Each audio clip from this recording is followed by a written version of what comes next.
안녕하세요. 저는 부산에 생활하고 올해 50이 된 남성 구독자입니다.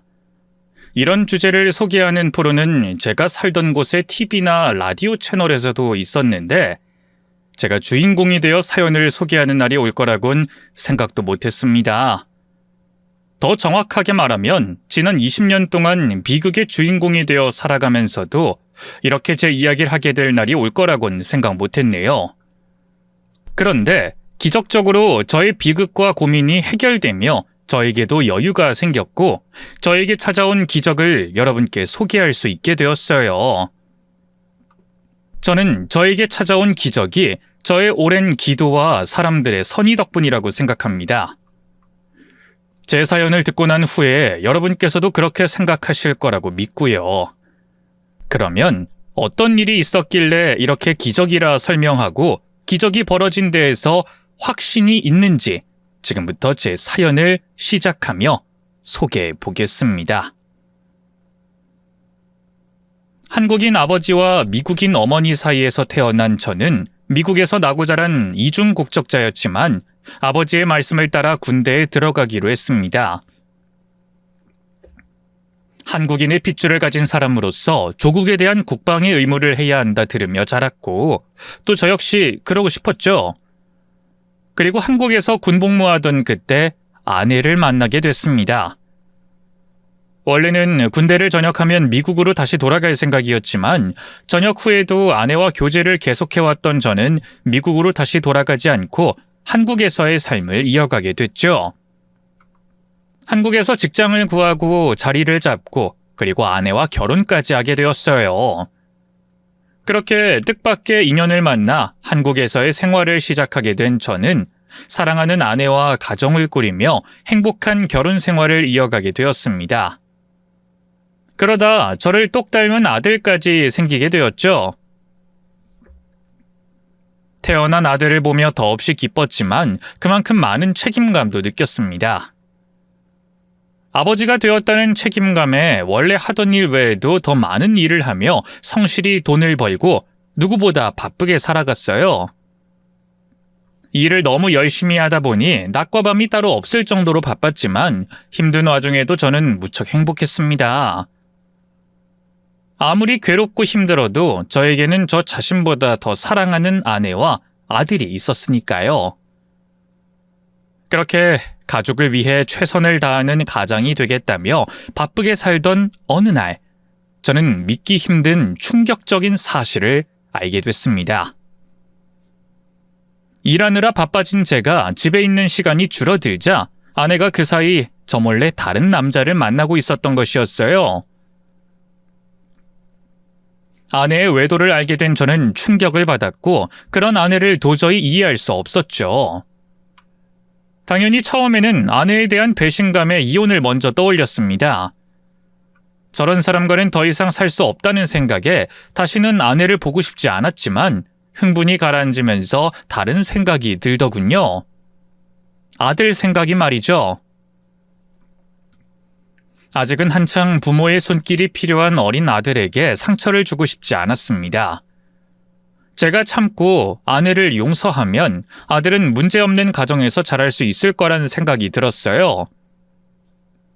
결국 아이에게 엄마가 꼭 필요하다 생각했던 저는 아이를 위해서라도 어쩔 수 없이 아내를 용서하고 결혼 생활을 이어가기로 했죠. 하지만 아내는 어린 아들보다 자신 곁에 있는 남자가 더 중요했나 보더라고요. 남자를 정리하고 두 번 다시 같은 실수만 하지 않는다면 모든 걸 용서하겠다는 제 말에도 불구하고 아내는 오히려 뻔뻔한 모습으로 제게 이혼을 요구했어요. 지금이라도 미안하다고 남자 만나지 않겠다고 해. 그럼 나도 당신 용서할 거야. 없었던 일로 하겠다고. 이게 우리를 위한 일이고 또 승연이를 위한 일이야. 나랑 약속만 해줘. 무슨 소리 하는 거야? 난 당신이랑 계속 살 생각 없어. 당신이 날 고소하든 아니면 나랑 합의 이혼하든 이혼하자. 뭐? 그게 무슨 소리야? 나 그 사람 사랑해. 당신보다 훨씬. 그래서 그 사람이랑 헤어질 생각 없어. 당신이라는 사람 정말 너무한다. 나랑 승연이 생각은 안 하는 거야? 당신 엄마야. 아이 엄마라고. 욕망이 눈이 멀어도 그렇지 지금 아이보다 소중한 게 있어? 그리고 어떻게 사람이 일말의 죄책감도 책임감도 없어? 나는 내 행복을 찾았을 뿐이야. 내가 행복한 게 우선이라고. 그러니까 그냥 이혼해줘. 그게 우리를 위해서도 최선의 방법이야. 아내는 그 남자와 헤어지지 못하겠다며 제게 당당하게 이혼을 요구했습니다. 잘못을 한 사람이 되려 적반하장으로 나오다니 저도 더 이상 아내를 붙잡을 수도 붙잡을 이유도 없었죠. 아들을 위해서라도 그런 배신감과 굴욕을 참으려 했지만 아내로 인해 결국 이혼하게 되었어요. 다행히 이혼의 책임도 아내에게 있고 경제력도 없던 아내였기에 전 어렵지 않게 아들의 양육권을 가져올 수 있었죠. 그렇게 이혼한 후로 저 혼자 싱글 대디가 되어 아들을 돌보며 살게 되었습니다. 제 탓은 아니었지만 아이에게 엄마를 뺏었다는 죄책감에 저는 아들에게 더 희생적으로 될 수밖에 없었어요. 죄 없는 아이가 받아야 할 상처를 생각하며 늘 아이에게 최선을 다하려 했죠.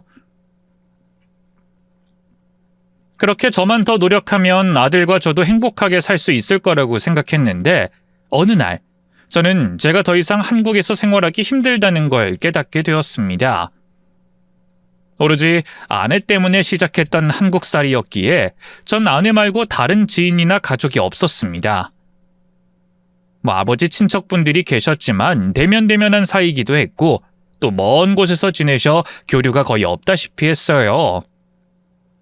직장 생활을 하며 아이를 키우기 위해서는 누군가의 도움이 절실했는데 안타깝게도 저는 도움을 구할 방법이 없었죠.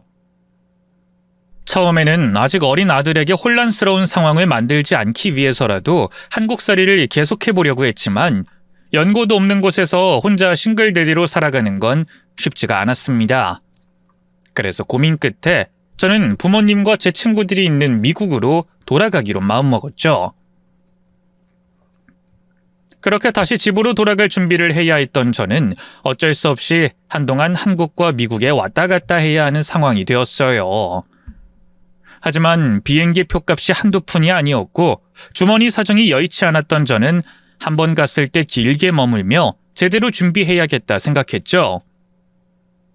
그러려면 어쩔 수 없이 어린 아들을 누군가에게 맡겨야 했는데 결국 아이를 믿고 맡길 곳은 아이 엄마인 아내뿐이었습니다. 나 미국으로 다시 돌아가기로 했어. 아무래도 나 혼자 키우려면 부모님이 계신 곳이 나을 것 같아서. 당신 생각해서 최대한 여기 있어 보려고 했는데 이제 나도 한계야. 그래, 당신은 할 만큼 했어. 아는 사람도 없는데 많이 힘들었겠지. 어쩌면 승현이한테도 그게 나을 수도 있어. 남들은 이민 못 가서 난린데 승현이는 당신 덕분에 미국에 가니까. 지내면 좋은 기회가 될 거야. 당신이 그렇게 말해주니까 고맙네. 난 혹시라도 당신이 반대하면 어쩌나 했거든. 내가 반대할 입장이 되겠어? 우리 사이에서나 승현이에게나 잘못한 건 난데 말이야. 그러니 친권도 양육권도 다 빼앗긴 거겠고. 거기다 당신이 승현이 보호자잖아. 양육권이 당신한테 있으니까 나도 더 이상 말할 수 없지. 그래서 말인데 내가 미국 들어가서 지낼 집 구하고 준비하는 동안 당신이 승현이를 좀 봐줄 수 있을까? 부모님께서 알아봐주고 계시긴 한데 두 분에게 부담드리는 것도 좀 그렇고 나도 알아봐야 하는 게 있어서. 근데 승현이랑 같이 데리고 들어가기엔 여의치 않고 그렇다고 내가 어디 아이를 맡길 만한 곳도 따로 없잖아. 거기다 당신도 우리 미국 들어가기 전까지 승현이랑 추억 만들 수 있을 거고. 승현이도 분명 좋아할 거야. 한 3주 정도만 맡아줘. 부탁할게. 승현이 내 아들이기도 해. 당신 부탁 아니더라도 승현이를 위해서 내가 맡는 게 당연하지. 또 나랑 마지막일지도 모르고. 아내는 이미 제 이야기를 들었던 상황이었고 제가 아이와 함께 미국으로 가는 것을 동의한 상황이었습니다. 거기다 이혼 소송을 진행할 때는 어떻게든 양육권을 가져가려고 했지만 이혼 후에는 만나는 남자 때문인지 되려 아들에게 별 관심이 없어 보였어요. 일주일에 이틀씩 아들과 만날 수 있는 시간이 있었는데도 바쁘다며 아들과 시간을 거의 쓰지 않았거든요. 그래서 저희가 이혼하고 초반에 2달 정도 승연이를 보러 왔던 게 전부였습니다. 제가 계속 한국에 있을 줄 알고 안일하게 생각했는지 모르겠지만 이제 제가 아들을 미국으로 데려간다면 아내도 아쉬울 거라고 생각했어요. 그래서 저희가 떠나기 전에 아내가 아들과 추억을 쌓길 바랬던 저는 아내와 상의하고 3주간 아내에게 승연이를 맡기게 됐죠. 그 후 저는 미국으로 넘어가 아들을 미국으로 데려올 준비를 하고 지냈습니다. 그러는 사이에도 매일 아들과 연락을 주고받으면서 말이죠. 그런데 바쁘게 준비를 끝내고 한국으로 다시 들어가기 며칠 전부터 이상하게 아내와 연락이 잘 되지 않았습니다. 아예 소식이 없는 것은 아니었지만 얘기를 나누기가 쉽지 않았고 바쁘다며 아들을 잘 보여주지도 않더군요. 그러다 한국으로 돌아가기 6일 정도 남았던 날 아예 연락이 두절돼 버리고 말았습니다. 무슨 일이 생긴 건 아닌지 걱정이 됐던 저는 일을 서둘러 마친 뒤 급하게 한국으로 돌아가게 됐죠. 그리고 곧바로 아내를 찾아갔지만 그때 이미 아내는 자취를 감추고 난 뒤였습니다. 경비 아저씨 말로는 이미 일주일 전에 이사를 나갔다고 하더라고요. 이상하다고 생각한 저는 다시 아내에게 계속 연락을 취했어요. 그러나 아내는 제 전화를 일부러 피하려는 듯 연락을 받지 않았습니다. 아내를 찾기 위해 아내의 친정까지 찾아갔지만 그들도 모른다고 할 뿐이었죠. 모르시는 게 어디 있습니까? 부모가 딸이 어디 있는지 모르는 게 말이 됩니까? 제발 말씀해 주세요. 그 사람이랑 승연이 어디 있습니까? 아유, 글쎄 우리는 모른다니까 그래. 우린 걔가 이사를 간지도 몰랐어. 괜히 생사람 잡지 말고 돌아가게. 결국 저는 하는 수 없이 경찰에 아내를 신고할 수밖에 없었습니다. 하지만 경찰이 와도 해결되는 것은 아무것도 없었어요. 장인 장모는 모른다는 말만 반복하고 경찰도 아들의 엄마인 아내가 승연이를 데리고 있고 이런 상황에서 연락이 안 되면 실종 신고를 할 수 없다며 신고 접수만 해주고 저를 돌려보냈습니다. 다른 방법이 없던 저는 그 후로 경찰의 연락을 기다릴 수밖에 없었죠. 그런데 아내가 그제야 연락을 해오더군요. 당신 어디야? 우리 승연이 어디 있어? 승연이 나랑 잘 있어. 애가 엄마랑 있는데 뭐가 걱정이야. 왜 나한테 말도 안 하고 이사를 간 거야? 당신 일부러... 아니 됐고 승연이부터 바꿔줘. 당장! 안 돼. 승연이 지금 자. 그럼 내가 거기로 갈게. 거기 어디야? 싫어. 말 안 해줘. 우리 승연이 앞으로 내가 키울 거야. 무슨 소리야? 양육권이 나한테 있는데 왜 당신이 승연이를 키워? 그동안 당신 때문에 내가 아들이랑 떨어져 살았잖아. 근데 당신이 아이를 미국으로 데려가면 난 영영 아들을 보지 말라는 거야? 뭐? 당신 분명 괜찮다고 했잖아. 근데 이제 와서 왜? 당신이 아들을 나한테서 뺏은 거지? 나 승연이 키울 거야. 내가 낳은 아들 당신이 무슨 권리로 빼앗아가? 당신 이미 다 동의했어. 나한테 문자도 있고 증거도 다 있는데 이제 와서 왜 딴소리야? 증거? 그게 증거가 돼? 그게 어쨌든 나는 당신 같은 아동학대범한테 아이 못 보내.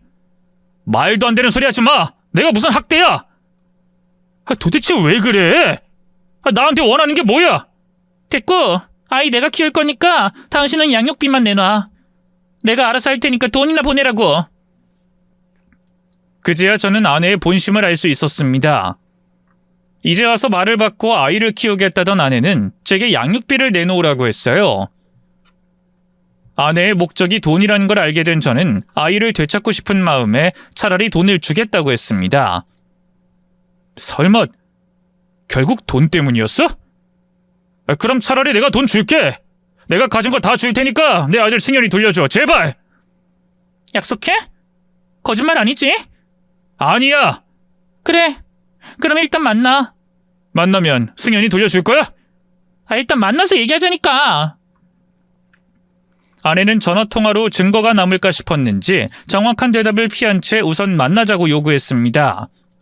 하지만 약속한 장소에 나가자 아내는 혼자였어요. 승연이는 어딨어? 우선 돈부터 내놔. 당신이 돈 주겠다며. 돈부터 보여주면 승연이 보여줄게. 뭐? 당신 애 엄마 맞아? 지금 자기 자식을 가지고 협박하는 거야? 왜? 당신이 먼저 돈 주겠다며. 돈부터 내놓으라고 약속했잖아. 아내가 협조적으로 나오지 않을 것을 예상한 저는 미리 경찰을 불렀고 그때 경찰이 달려와 아내를 붙잡았어요. 그러자 아내는 놀라서 난리를 치기 시작했죠. 뭐야? 당신 경찰에 신고했어? 아니 어떻게 자기 아내였던 사람을 신고할 수가 있어? 먼저 시작한 건 당신이야. 그러게 왜 승연이를 가지고 협박을 해? 얼른 승연이나 돌려줘. 하지만 아내는 자신이 불리해지자 저를 아동학대범으로 몰아갔어요. 저 인간이 아동학대범이에요. 난 내 자식을 지키려는 것뿐이라고요. 그러니까 나 말고 저 인간 잡아가요. 예, 그건 차차 조사할 거고 우선 아드님부터 확인할게요. 아이가 지금 어디 있나요? 같이 있긴 있었는데 제대로 말해. 승연이 어딨어? 그게 사실은 제가 승연을 잃어버렸어요. 아무래도 아들이 죽은 것 같아요. 이후 아내에게 듣게 된 이야기는 충격적이었어요. 알고 보니 아내는 자신의 남친과 함께 아이를 빼돌리고 제게서 돈을 갈취하려 했답니다. 하지만 정작 아이에게는 큰 관심이 없었고 아이를 이용해 돈을 받을 생각만 하느라 아이를 제대로 돌보지 않았던 거죠. 그 사이 아이가 사라졌고 뒤늦게 아이를 찾아다녔지만 아이를 찾을 수 없었다고 했습니다. 아내는 아이가 죽었을 거라고 생각하고 있었는데 그럼에도 돈을 받겠다는 생각에 제게 돈을 요구했던 거죠. 그 얘기를 들은 저는 미쳐버릴 것 같았습니다. 아이가 죽었다니 전 그 말을 믿을 수가 없었어요. 저는 어떻게든 아들을 찾기 위해 결국 다시 한국에 남을 수밖에 없었죠. 그리고 그 후로 평생 아들을 찾기 위해 살아갔습니다.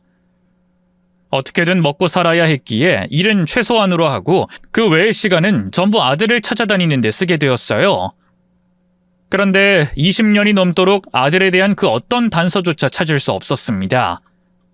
생사조차 말이죠. 그러다 보니 머리로는 아들이 이 세상 사람이 아니라는 걸 인정할 수밖에 없었지만 가슴으로는 인정이 되질 않았어요. 답답한 마음으로 찾았던 지역과 장소를 계속 반복해 돌아다니며 아들을 찾고 다녔죠. 하지만 힘이 빠지는 건 어쩔 수 없는 일이었습니다. 하루에도 몇 번씩 좌절과 무력감을 느껴야 했어요. 아들을 찾아야 한다는 일념 하나로 다시 일어서긴 했지만 20년 넘게 이어온 기약 없는 나섬에 지칠 대로 지쳐 있었죠. 저에게도 휴식이 필요했습니다. 그러나 자식을 잃어버린 죄인으로서 저에게 줄 수 있는 휴식의 시간은 많지 않았어요. 그건 저에 대한 채찍질이기도 했지만 제가 휴식을 취하는 사이 아들을 찾을 수 있는 결정적인 단서를 놓칠 수 있었기에 오래 쉴 수 없었죠. 그래서 딱 하루 답답한 제 머릿속을 정리하고 다시 아들을 찾는 데 힘을 낼 수 있게 잠시 쉬는 시간을 주기로 했습니다.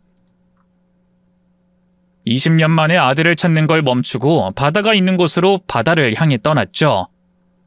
제가 휴식을 위해 바다로 향하게 되었던 건 한국으로 오기 전까지 제가 살던 곳이 바다와 가까운 곳이었기 때문이었어요. 어렸을 땐 저에게 놀이터가 되었던 바다였지만 제 정체성에 대한 고민이 많아지는 청소년 시절부터는 복잡한 머릿속을 정리할 수 있고 아무 생각 없이 쉴 수 있는 바다가 저에게 안식처 같은 공간이었습니다. 그래서 딱 하루 저에게 휴식 시간을 줄 수 있다면 바다로 가고 싶었어요. 비록 어렸을 때 저를 품어줬던 그 바다는 아니더라도 끝없는 지평선을 가진 바다는 어떤 바다라 하더라도 저의 감정을, 저의 고민을 받아줄 수 있는 존재라고 생각했으니 말이죠. 그렇게 새벽 일찍 바다가 있는 부산으로 내려가 몇 시간 동안 바다만 봤습니다. 아들을 반드시 찾아내겠다는 의지를 다시 일으켜 세우고 그것이 제 삶의 목적이자 목표, 또 원동력이라며 곱씹으면서요. 의지를 다진 뒤엔 도시를 마냥 돌아다녔습니다. 처음엔 바닷가 길을 따라 걷고 있었는데 바닷가가 있는 관광도시라서 그런지 젊은 사람들이 많이 보이더라고요. 그 사람들을 보며 비슷한 또래인 제 아들을 떠올릴 수밖에 없던 저는 딱 하루만 주어진 휴식 시간이라는 것도 잊은 채 젊은 사람들이 많은 곳으로 발걸음이 자연스럽게 옮겨졌어요. 혹시나 젊은 사람들 사이에 제 아들이 섞여 있진 않을지 기대하는 마음으로 이 사람 저 사람 사람들을 눈여겨 훑고 있었죠. 이번에도 아들을 찾을 순 없었지만요. 하지만 오랜만에 휴식과 바다가 주는 편안함에 힘이 났던 건지 좌절보다는 희망과 의지가 더 솟구쳤어요. 아들도 제가 본 젊은 사람들처럼 즐겁고 힘차게 세상을 살고 있을 거라는 생각과 함께 말이죠. 분명 아들을 찾을 수 있을 것 같았습니다. 아들을 찾기까지 얼마 남지 않았다고 생각했어요. 그리고 아들을 찾아 지난 세월 나누지 못했던 부자간의 행복한 시간을 보내려면 먼저 제가 건강해야겠다는 생각이 들었어요. 다른 사람들처럼 몸 건강을 챙기지 못해도 밥 3끼라도 제때 잘 챙겨 먹으면서 제 몸을 관리해야겠다는 생각이 들었죠. 아들을 반드시 찾겠다는 의지를 불태운 저는 늦은 점심을 챙겨 먹은 뒤 다시 서울로 올라가려고 했습니다. 지하철을 타고 기차역으로 향하고 있었죠. 그런데 지하철로 기차역에 도착하고 보니 아주 큰 문제가 생겼다는 걸 알게 됐어요. 지하철역에서 나와 기차역으로 올라가려고 지갑을 꺼내려는데 뒷주머니가 휑하더라고요. 지갑이 사라진 거죠. 분명 출발한 역에서 카드를 찍고 탔으니 지하철을 타고 오는 중에 잃어버린 게 맞았습니다. 저는 바보같이 지갑을 잃어버린 저에게 욕하고 화를 내며 자책하게 되었어요. 사실 지갑을 잃어버린 건 큰 문제가 아니었죠. 서울로 올라가는 기차표야 휴대폰으로 결제할 수 있었고 지갑은 인터넷에서 가장 싼 제품이었어요. 카드야 재발급받으면 되었고 지폐는 얼마 있지도 않았죠. 그런데 거기에 당시 저에게 가장 소중한 물건 중 하나가 그 지갑 속에 있었습니다. 바로 제 아들 사진이었죠. 아들 사진 역시 집에 여러 장 있었지만 지갑 속 사진이 저에게 특별하고 소중했던 건 그 사진 속 아들의 모습이 아들을 잃어버리기 직전 찍은 사진이기 때문이었어요. 그러니까 지금은 청년이 되었을 아들의 얼굴과 가장 가까운 얼굴이 담긴 사진이었죠. 이제까지 아들을 찾아다니면서도 사람들에게 가장 많이 보여줬던 사진이기도 했어요. 아들을 잃어버리기 전 마지막으로 찍은 사진이었으니 사람들 기억에도 그 모습으로 남아있을 거라고 생각했습니다. 아들을 찾는데 조금이라도 그 확률을 높일 수 있는 사진이었죠. 물론 그 사진을 수천 장 복사해 전단으로 만들어 놨지만 사진은 지갑 속에 있는 게 유일했습니다. 그래서 의미가 깊은 사진이었어요. 잃어버려서는 안 되는 사진이었죠. 그 소중한 사진이 든 지갑을 잃어버렸으니 저를 자책할 수밖에 없었습니다. 그러다 이러고 있을 시간도 없다고 생각한 저는 찾을 확률이 거의 없겠지만 그래도 혹시라는 생각을 하며 다시 승강장으로 내려갔어요. 승강장부터 제가 탄 지하철이 맞는지도 모르는 지하철에 무작정 들어가 사람들에게 제 지갑을 설명하며 찾아다녔죠. 역내 지하철 공무원에게도 부탁해 습득한 지갑이 있는지 여쭤보고요. 하지만 분실물 습득도 제 지갑을 봤다는 사람도 없었습니다. 지갑을 찾을 수 있을 거라는 기대는 하지 않았지만 이렇게 제 실수로 소중한 아들의 사진을 잃어버렸다는데 화가 날 수밖에 없었어요. 아들도 잃어버리고 지금까지 찾지 못하는데 또 비슷한 실수와 잘못을 저지른 제가 정말 한심하게 느껴졌거든요. 거기다 의지를 다지던 중에 일어난 일이라 더 실망이 클 수밖에 없었죠.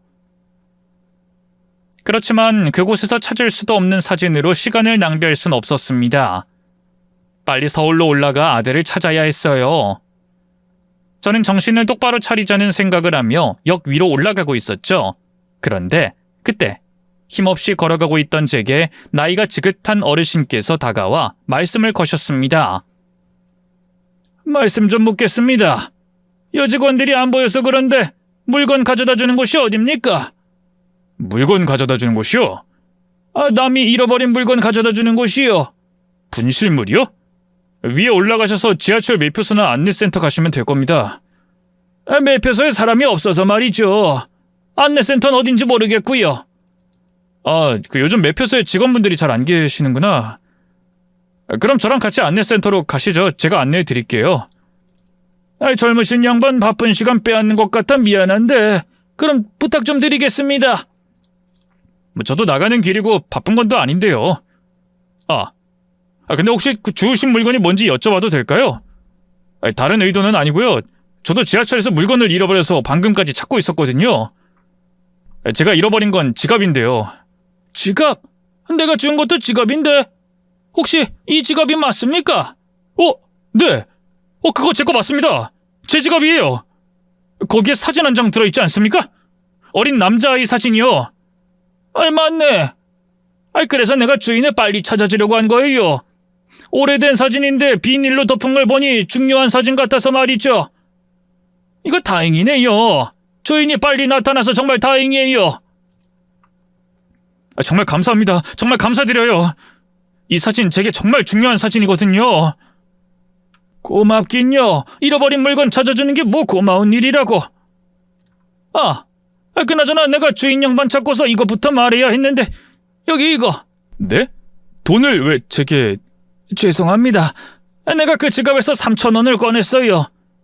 내가 라면 살 돈이 필요해서 꺼냈는데 다른 변명할 거 없이 내가 실수한 거 맞고 내가 잘못한 거 맞아요. 정말 죄송해요. 죄송이라뇨? 아닙니다. 이렇게 지갑 찾아주신 것만 해도 제가 얼마나 감사드리는데요. 3,000원이 아니라 제가 지갑 찾아주신데 사례금을 드려야죠. 얼마 정도면 사례가 될까요? 제가 위에 올라가서 돈 뽑아다 드리겠습니다. 아니에요. 주인 허락도 없이 돈 가져다 쓴 것만 해도 얼마나 잘못한 일인데 사례금은요. 아니요. 저 어르신 아니었으면 이 소중한 사진 영영 못 찾았을지도 모릅니다. 제가 여기 살지 않거든요.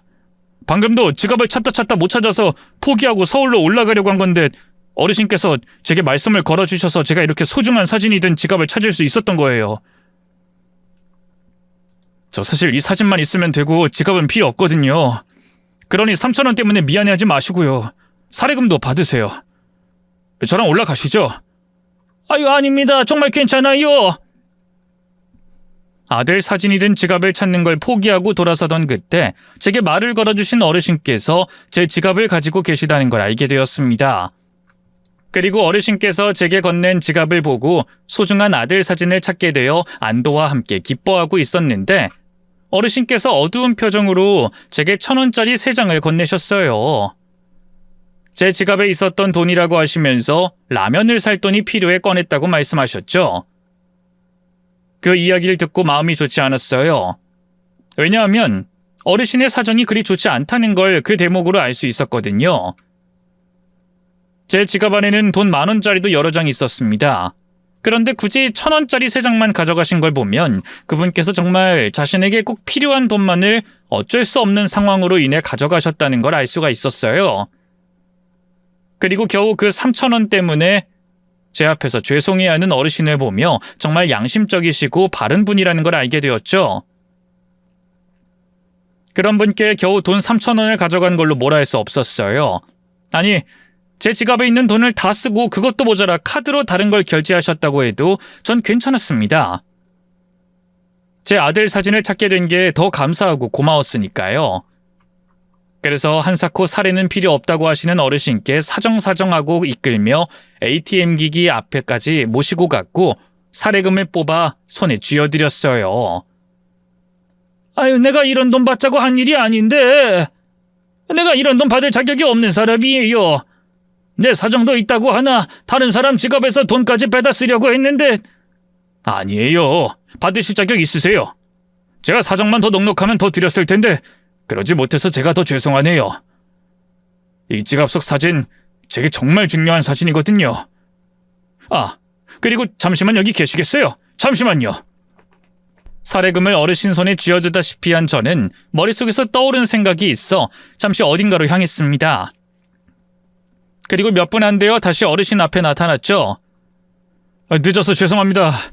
아까 말씀하신 걸 듣고 생각이 나서 무작정 갔긴 갔는데 어르신께서 무슨 라면을 좋아하시는지 몰라서요.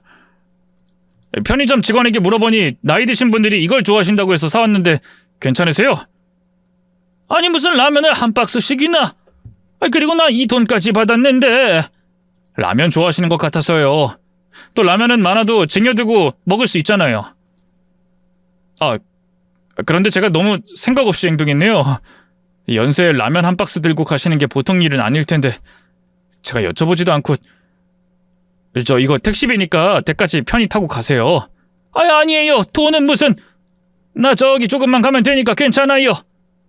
그리고 이 라면 받을 수가 없는데. 제가 너무 감사해서 하나라도 더 챙겨드리고 싶어서 그러니까 받아주세요. 그리고 집이 가까우셔서 택시를 안 타신다면 제가 댁까지 모셔다 드리겠습니다.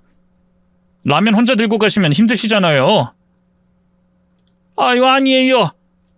바쁜 사람 붙잡아서 되나? 아닙니다. 제가 너무 무턱대고 라면을 사와서 짐이 생겼으니 배달까지 해드려야죠. 정말 안 그래도 되는데. 마음만 앞서 행동하다 보니 어르신 입장에서 생각을 못했습니다. 사놓고 보니 댁까지 라면 박스를 들고 가는 게 일이겠더라고요. 그래서 제가 한 행동에 마무리까지 다 하기로 했어요. 어르신 댁까지 모셔다 드리고 라면 박스도 제가 들고 가기로 했죠. 어르신께서는 한참을 거절하시고 망설이셨지만 결국엔 제 고집을 꺾지 못하고 댁으로 저를 안내해 주셨어요. 저는 어르신 발걸음에 맞춰 걸어갔고 가는 동안 어르신과 이런저런 이야기를 나누게 되었죠. 그럼 부산엔 아들 보러 왔어요? 사진 속 아들? 아니요. 머리가 복잡해서 바다 보러 왔습니다. 혼자서? 아까 보아하니 아들을 많이 아끼는 것 같던데 아들이랑 오지 그랬어요? 아들과 같이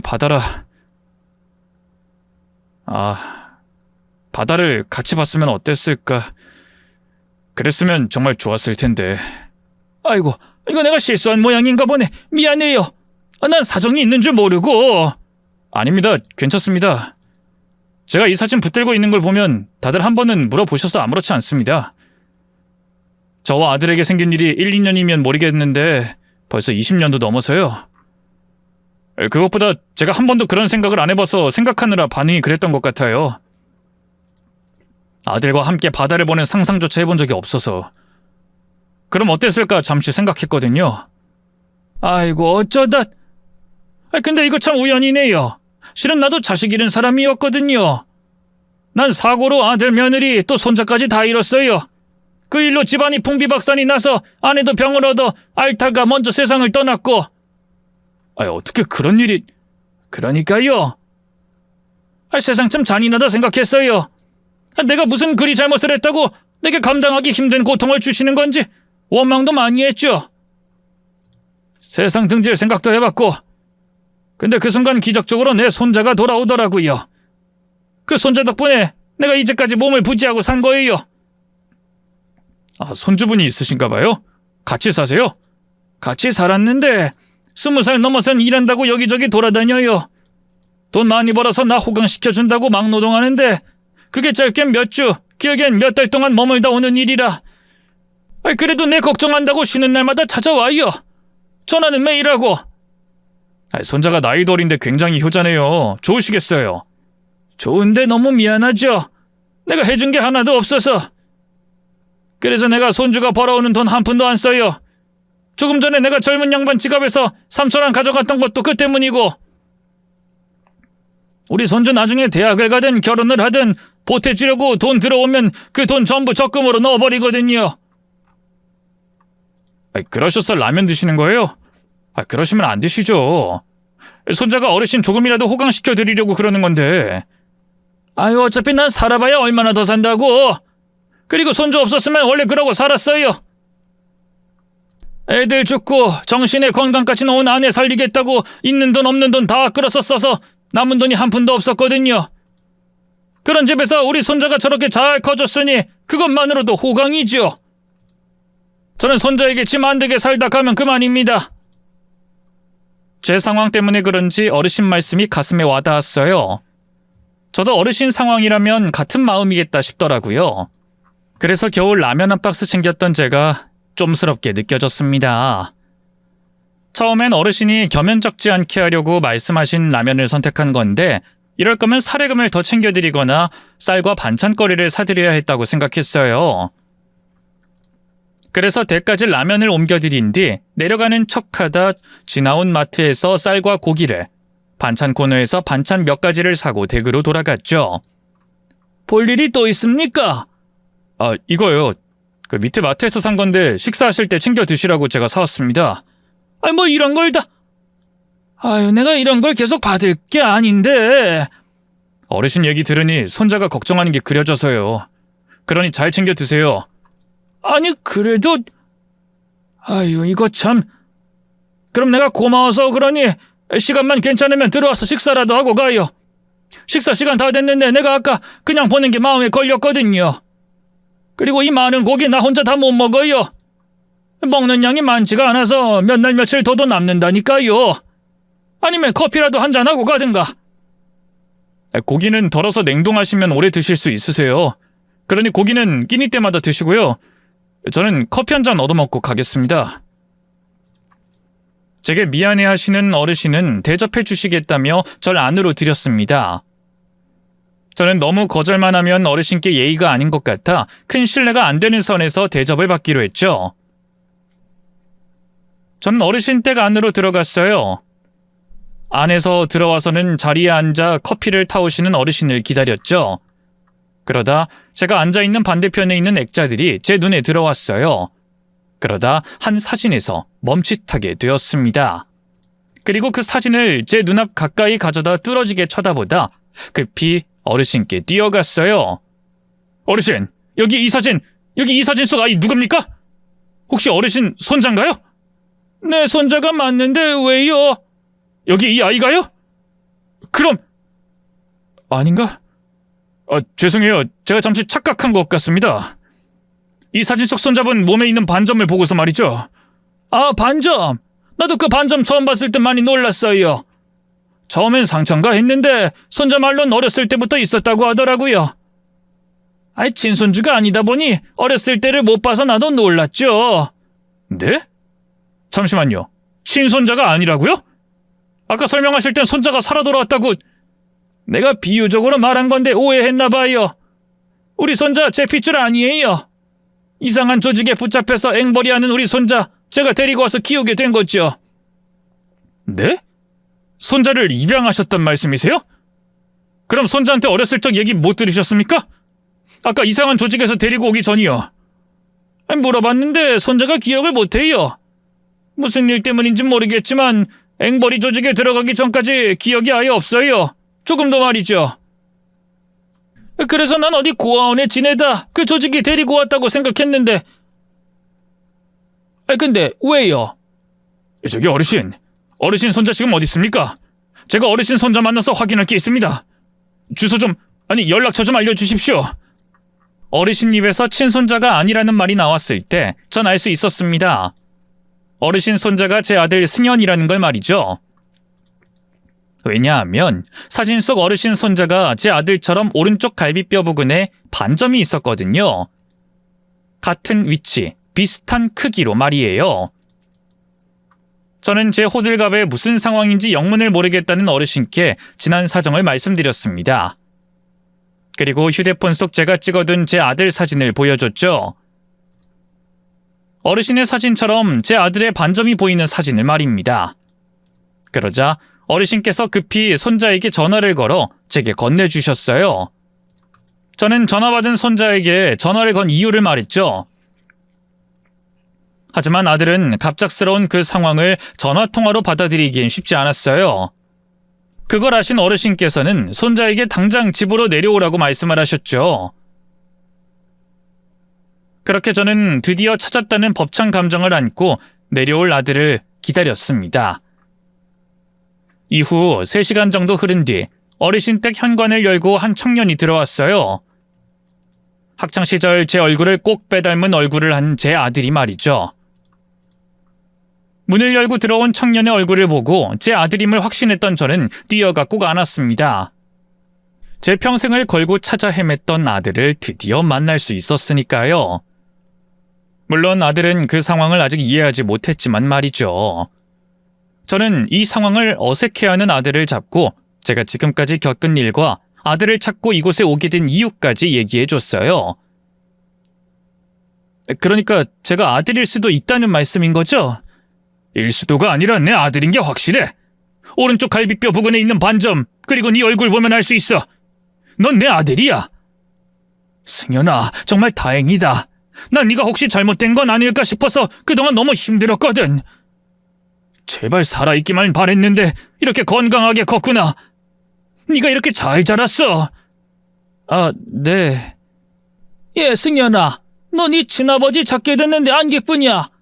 네 아버지께서 널 평생 찾았다고 하는데 좀 안아드리고 웃기도 해야지. 어린애도 아닌 녀석이 아버지께 그러면 어떡해? 아유, 어르신, 전 괜찮습니다. 그리고 이 상황이 얼마나 혼란스럽겠어요. 받아들일 시간이 필요하죠.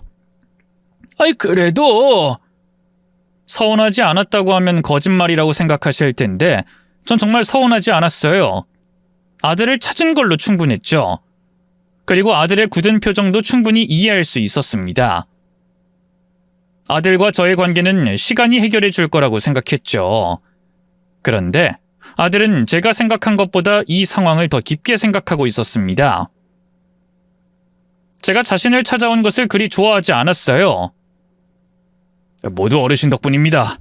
이렇게 승연이 찾게 된 것도 또 잘 자란 것도 말이죠. 제가 뭘 한 게 있다고요? 알아서 잘 자라준 우리 손자놈이 대단한 거죠. 아유, 이제 손자라고 하면 안 되겠네요. 아닙니다. 어르신 손자죠. 전과 달라진 건 없으니 편하게 말씀하세요. 그리고 앞으로 승연이가 원하는 길 제가 전부 다 지원하도록 하겠습니다.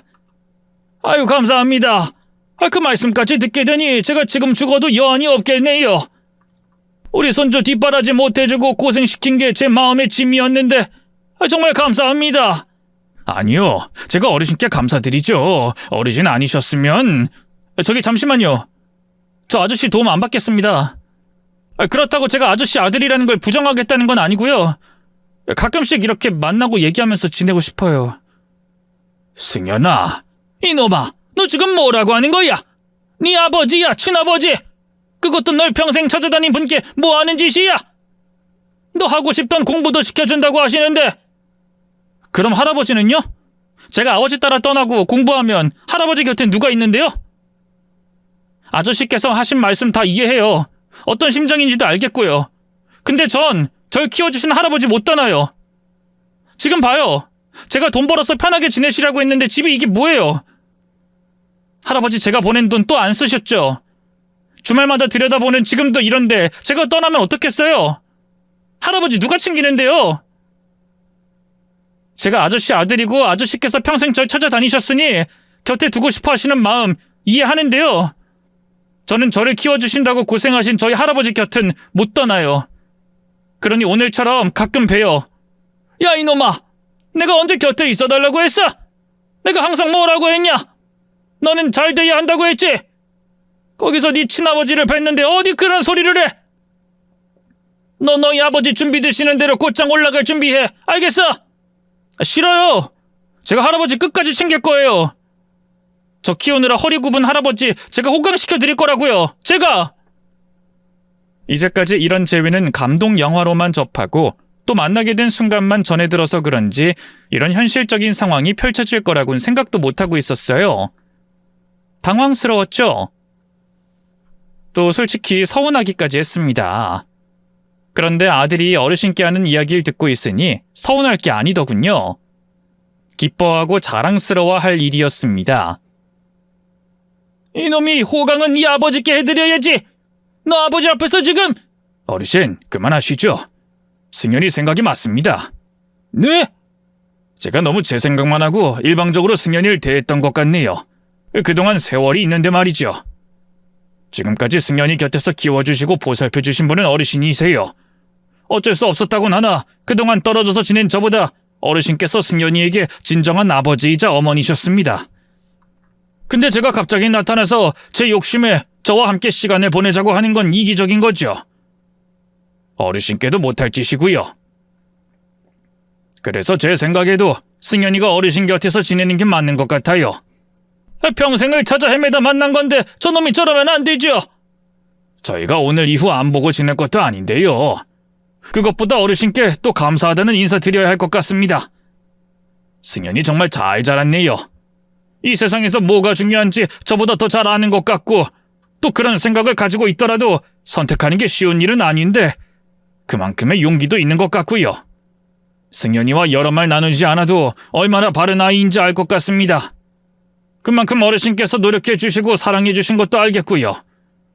정말 감사드립니다. 승연아, 고맙다. 하마터면 내가 내 감정에 빠져 큰 실수할 뻔했구나. 그래, 앞으로 할아버지 잘 모셔. 그리고 일은 이제 그만둬라. 이제 네가 하고 싶은 일이든 공부든 뭐든 해야지. 그걸 지원하는 게 내 몫이기도 하고. 아저씨. 그리고 다음에 볼 땐 아버지라 불러줘라. 그 정도는 해줄 수 있지? 이제 나타나서 아버지라며 아들을 좌지우지하는 건 옳지 못하다고 생각한 저는 아들이 원하는 대로 들어주기로 했습니다. 그리고 너무 많이 늦었지만 아버지 노릇도 하기로 했죠. 그런 제 선택에 아들도 또 어르신도 많이 놀라신 모습이었어요. 하지만 그 덕분인지 아들은 제 생각보다 빨리 저에게 마음의 문을 열어줬어요. 처음 만났던 날 아버지인 저를 어색해하고 조금은 밀어내던 모습과 달리 먼저 다가오고 연락하고 살갑게 대해줬죠. 그렇게 20년이 넘어서야 느껴볼 수 있었던 감정에 저는 아들이 생활하는 부산으로 내려가게 되었습니다. 어차피 저는 고정된 직업 없이 아르바이트와 막일을 하고 있었기에 사는 곳을 바꾸는 건 크게 어려운 게 아니었어요. 다만 제가 내려가 아들과 시간을 너무 자주 보내면 눈치가 보여 못 갔던 건데 아들과의 관계도 충분히 좋고 어르신과도 가족처럼 지내서 연고 없는 부산으로 내려가는 선택을 하게 됐죠. 그래서 지금은 한국에도 제 가족이 있습니다. 마침내 찾아낸 제 아들과 저희 아들을 올바르게 키워주시고 이젠 저에게 큰아버지 같은 존재인 어르신이 말이죠. 지금 저는 더없이 행복합니다. 아들과 떨어져서 보낸 세월을 뒤돌아보면 가슴 아프긴 하지만 이렇게 아들과 만날 수 있게 된 것을, 아들이 살아있는 것을, 그리고 아버지 노릇을 뒤늦게라도 할 수 있음을 행복해하고 감사히 생각하고 있어요. 그래서 저는 이 시간이 소중합니다. 오랜 시간 기다리고 바랬던 시간인 만큼 사랑하는 존재가 사라진 세상에서 지냈던 만큼 지금의 이 순간이 얼마나 소중한지 아니까 말이죠. 저는 앞으로 아버지라는 자격에 걸맞게 저희 아들을 위해 살 겁니다. 그런 저를 응원해 주시면 감사하겠네요. 저 역시 이곳 사연을 보내고 듣고 있는 모든 분들을 응원하도록 하겠습니다. 모든 분께 신의 축복이 있길 바라며 저는 이만 글을 마칠게요. 안녕히 계십시오.